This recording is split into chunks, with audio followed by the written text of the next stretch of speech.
Okay, here we go. Columbia 300 CUDA Powercor. I know in my layout video I kept calling it the CUDA C. I apologize about that. So, pretty excited about doing this video. I almost hesitated on this ball. I seem to hesitate on the solid symmetricals a lot. There's not a lot of solid symmetricals that I get a lot of use of. I know I need them for when I go other places and stuff, but for me, my typical league night, whatever, not seeming to get a lot out of the solid symmetricals, but this one I went ahead and gave a shot, drilled it up, excuse me, drilled it up, and gave it a shot, and man, I'm glad I did. This one here, out of the 3 balls that I just drilled up, like I said, I had the layout videos you guys may have watched. Drilled up 3 bowling balls. All 3 were exactly what I expected, with the exception of the CUDA Powercor, and that was in a good way. So with the layouts, I take an educated guess and seeing what I'm going to get. And with this one here, I expected something that was going to be real rounded and probably not do a whole lot and be really tame down lane. I also considered keeping the 1500 grit box finish on this ball, but by the time I got it to the lanes, I changed my mind on that. I just don't have enough speed for 1500 grit in most cases. It's gonna probably be handy in some situations, but for most situations, for me, it's not. So I changed it to 3000. So in this video, when you see the reaction of the bowling ball, that's going to be based off of the 3000 finish I put on the bowling ball. So changed it to 3000, and what I was really surprised with this ball is how much it does get through the fronts and how much pop and energy it stored for the back end. So here we are with a medium differential, medium RG or lower RG bowling ball, symmetrical solid, and it gets to the fronts and then just pops off the back end. So this ball here, for a solid, it's way more versatile than a lot of other symmetrical solids for me. I'm able to get in a little further with it and still get the ball to go through the pins.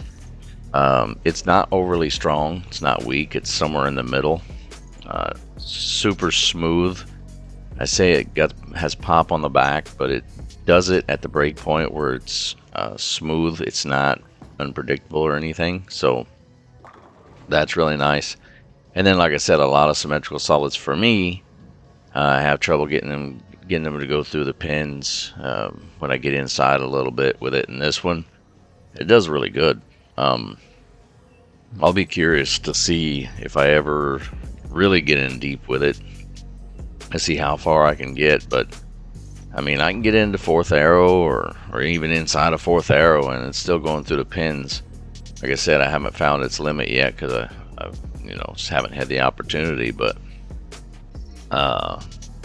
pleasantly surprised with this one. Like I said, it's better than expected. I expected it to be good, but it's even better than that. So definitely something I'll be taking to my tournaments, making sure I have in my bag. It's going to be when I put tournament bags together, I've always making sure I've got something that's different than everything else. I don't bring 6 or 9 bowling balls that all act the same. That's just not smart. But this one is definitely a different type of solid symmetrical for me. So I definitely recommend this for people that you got a lot of revs, that maybe you see a lot of friction, and you need something that's going to be tame, controllable, and predictable the whole time, but yet still go through the pins.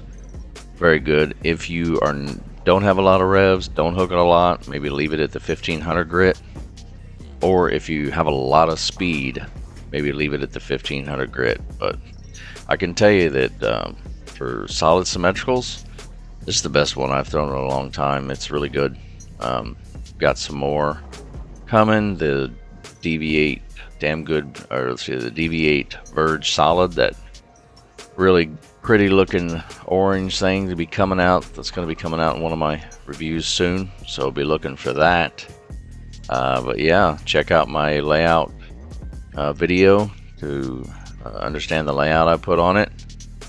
And I hope you're enjoying these videos. Like I said, this is definitely one that's going to be fit for almost anybody. You just change the surface to kind of go with what you're wanting out of it. You want it to read a little earlier, leave it box finish. You want it to read a little bit later, you know, bring that number up. Mine's at 3,000 and I really like it there. I'm definitely going to leave it there. It's probably the same thing I'll do with the Versatility. I had a nice little game algorithm. I split a couple breaks in there, obviously. But hope you enjoy. See you on the next one.